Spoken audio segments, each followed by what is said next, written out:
Imagine if Leon S. Kennedy had never become a police officer, never made it to Raccoon City, and instead ended up overweight, old, slow, and stuck underground in a train station, while filling in for James as a playable character in Silent Hill 2. That's the kind of vibe that I got from Post Trauma. The game takes the core survival horror elements that Silent Hill made iconic and ends up turning them into something even more clunky and frustrating, with a clear throwback to the PlayStation 2 era with all of its jank and awkwardness that came with it. But it doesn't have any of the polish or psychological tension that made these types of games so memorable and nostalgic. Post Trauma is filled with frustrating design choices that hold it back from being the survival horror experience that it wants to be. Like the tank controls are a major pain, making every basic movement feel sluggish and unresponsive. Thankfully, with a recent update, the developers have implemented the option to turn this setting off, though there still are some lingering issues with how these controls work. Roman, one of the playable characters, often loses full directional control, and it only gets worse in tight hallways or during enemy encounters.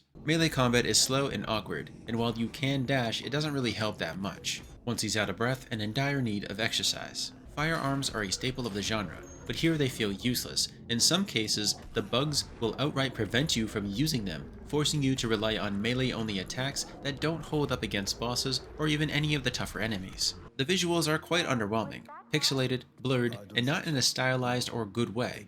Boss fights can be easily cheesed, and none of the combat ever felt challenging. On top of it all, the constant backtracking drained any tension that the game tried to build up, as you nonchalantly gallivant throughout the dreams and nightmares throughout the subway or even the school. The one area where Post Trauma shines is with its environmental puzzles. Each puzzle is obscure, sometimes oddly specific, but they work. You'll switch between first and third person as you explore rooms, look for hidden details and letters or books, and piece together clues to unlock doors or to simply progress. That said, spotting puzzle elements in an overly pixelated and bright environment is a bit difficult. This is because the flashlight barely helps when the object you need blends into the background. It's not on the same level as Silent Hill's piano puzzle or Shakespeare puzzle, but it definitely channels the same level of satisfying discovery as everything eventually falls into place. It's obscure enough to make you think, but not so difficult that you'll never be able to solve them. Despite the issues, solving puzzles ended up being the most rewarding part. They give you something to chew on, and in a game that struggles everywhere else, that really matters. The presentation of this game felt low budget. Roman's voice acting is comedically flat.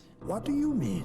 And the facial expressions are cranked up way too high. When designing a horror game, visuals aren't everything, but atmosphere is. Unfortunately, the game doesn't build up a whole lot of it, because it's not really a horror game, but more of a cheesy comedic horror found in games like Fatal Frame.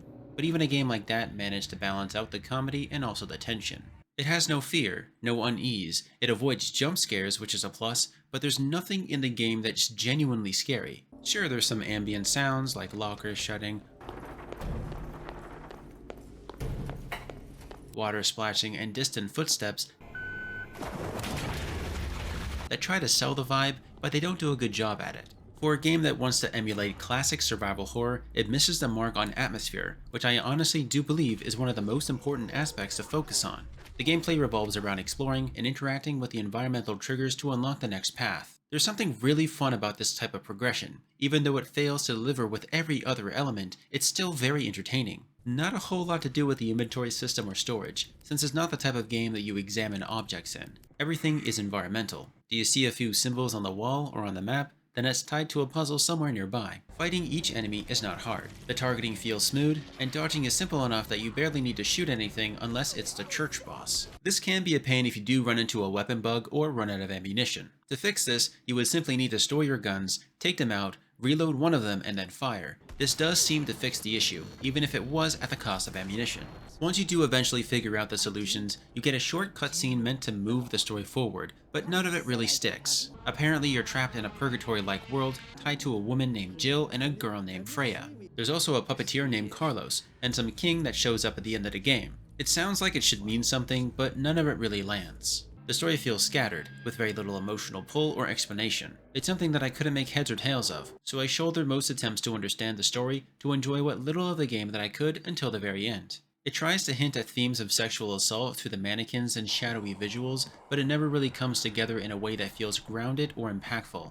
I feel like it expected you to fill in the blanks, but it barely gives you any pieces to work with, while leaving more to be desired. Despite the criticisms, I actually like Post Trauma, but more for the puzzles and my own sense of comedy more than the horror. It's not a difficult game. It doesn't have a gripping story or memorable characters, but it does give you a solid 5 to 6 hours of playtime to solve some interesting head-scratching puzzles. The game clearly tries to pay tribute to Silent Hill, but in doing so, it leans too hard into mimicking it that it loses its own identity, feeling a bit more deceiving due to the trailer's presentation. The game is overly ambitious and in all the wrong ways, trying to recapture a specific era of horror without really carving out its own space. If you can temper your expectations and don't mind some gameplay jank, it's decent enough for a basic playthrough, but if you're looking for something that's genuinely tense or terrifying with a great story, the game will not scratch that itch at all.